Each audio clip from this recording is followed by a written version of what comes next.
Tout le monde va approfondir ses connaissances. Tout le monde veut en savoir plus sur le sujet qu'il aime, sur le sujet qu'il a envie de continuer à apprendre encore un peu plus dessus. Ici, on va s'intéresser donc à approfondir nos connaissances sur Unity pour essayer d'atteindre un but, donc notre but précis qui est de faire ce qu'on a vraiment dans notre tête, faire réaliser ce qu'on a dans notre tête, réaliser ce qu'on pense, réaliser ce qu'on veut faire passer comme message. Mais alors comment approfondir ces connaissances, comment approfondir les bases qu'on a, comment les renforcer, comment passer au niveau supérieur, c'est ce qu'on va voir. Alors je sais que déjà c'est vraiment très dur d'apprendre de nouvelles choses, que ce soit par exemple avec l'âge ou avec la motivation. On n'a pas forcément envie d'apprendre plus. C'est exactement, par exemple, si je te dis là maintenant tu dois apprendre une nouvelle langue, si tu dois apprendre le russe, bah ça va être très dur parce que le russe c'est déjà une langue déjà compliquée de base.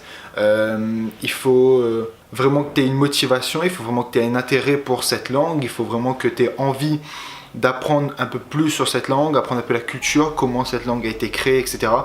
Tu vois un peu tout ce qui entoure cette langue, et c'est à ce moment-là que tu arriveras à réussir à apprendre cette langue, à la vivre, à connaître un peu son existence, parce que tu auras cette envie en toi, tu auras eu envie d'apprendre cette langue, tu auras eu cette motivation d'apprendre cette langue. Alors pour approfondir ces connaissances, il est très important de faire des choses tous les jours, même si c'est tu vois, des petites choses, autant les faire tous les jours, parce que donc, grâce à ça tu vas prendre des habitudes qui vont te permettre d'avancer donc petit bout après petit bout, pas par pas, pour atteindre ton objectif. Même si ton objectif n'est pas un grand objectif, c'est certainement un petit objectif, mais tu avances au fur et à mesure, donc pas par pas, pour essayer d'atteindre ton objectif. Donc grâce à ça, ta connaissance va augmenter d'une façon exponentielle au fur et à mesure des jours, ce qui va donc améliorer ta connaissance sur le sujet et les fondamentaux que tu dois savoir. C'est exactement comme la cuisine. Si on prend par exemple la cuisine, au début quand on sait rien faire, on prend par exemple un livre, on regarde sur internet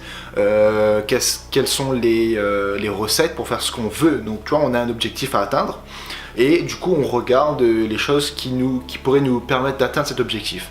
Et du coup après cette recette, donc on obtient un plat, un dessert, une entrée, peu importe, on obtient un objectif, donc on va dire un plat.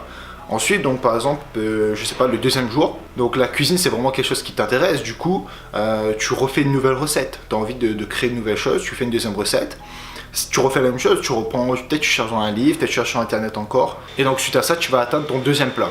Et au fur et à mesure, donc tu vas créer donc de plus en plus de recettes, ce qui va t'entraîner à créer de plus en plus de plats. Et ensuite à la fin, donc grâce aux recettes que tu as réussi à préparer, que tu as intégrées, donc que tu as fait chaque jour, tu vas pouvoir créer donc ton plat à toi grâce aux éléments que tu as réussi à faire juste avant, donc grâce aux recettes d'avant. Mais ces recettes, qu'est-ce que c'est? Si on parle du développement d'un jeu vidéo, de la création d'un jeu vidéo, de Unity, si on parle de ça, qu'est-ce que c'est les recettes? Les recettes, c'est premièrement donc les livres. Tu as des livres qui traitent des sujets comme le développement d'un jeu vidéo, la création d'un jeu vidéo. Donc, par exemple, juste un exemple, tu as The Art of Game Design. Donc c'est un livre en anglais, voilà, c'est un livre qui un peu explique tout le game design, tout le level design qu'il y a dans un jeu. En français, tu as aussi Concevoir un jeu vidéo qui est pas mal. Donc voilà, qui t'explique un peu les bases et les fondamentaux qu'il faut avoir pour créer un jeu vidéo. Qu'est-ce qu'on peut avoir aussi pour nos recettes? On a YouTube, donc qui est là-dessus, je peux trouver n'importe quoi en n'importe quelle langue, sur n'importe quel sujet. Donc en anglais, il y a Kill 18 Create, donc qui donne pas mal de tutos où tu peux essayer un peu de t'inspirer et créer tes propres plats grâce à ça. Tu as aussi en anglais donc Brackeys qui fait vraiment des tutos spécifiques sur quelques points de Unity ou quelques explications, quelques mécanismes. Voilà, c'est très intéressant à suivre, comme ça tu sais un peu, tu as tes recettes et du coup tu vas créer ces plats et grâce à tout ce que tu vas accumuler, tu pourras créer ce que tu veux toi faire après. Et ça c'est vraiment très intéressant pour ensuite les réutiliser dans ton propre projet. Et enfin sur YouTube en français on a l'un des plus connus je crois, même ouais je connais pas notre plus connu. T'as Tuto Unity FR, donc voilà, c'est une chaîne où tu as des tutos sur plusieurs types de jeux. Voilà, tu peux t'inspirer, chercher des modèles de ce que tu veux créer, mais tout ça justement pour approfondir tes bases, approfondir tes fondamentaux pour que tu t'améliores dans ton projet, pour que tu t'améliores dans ce que tu veux vraiment faire. qui est la création de jeux vidéo. Et enfin pour finir, donc tu as le site Unity, donc je pense qu'il est un peu sous-coté parce qu'il y a beaucoup de choses, il y a des tutos, tu as des explications qui sont vraiment très bien faites, donc je te laisse aller regarder ça parce qu'il y a vraiment beaucoup de choses. Si tu comprends un peu l'anglais, il y a vraiment pas mal de choses à faire là-dessus.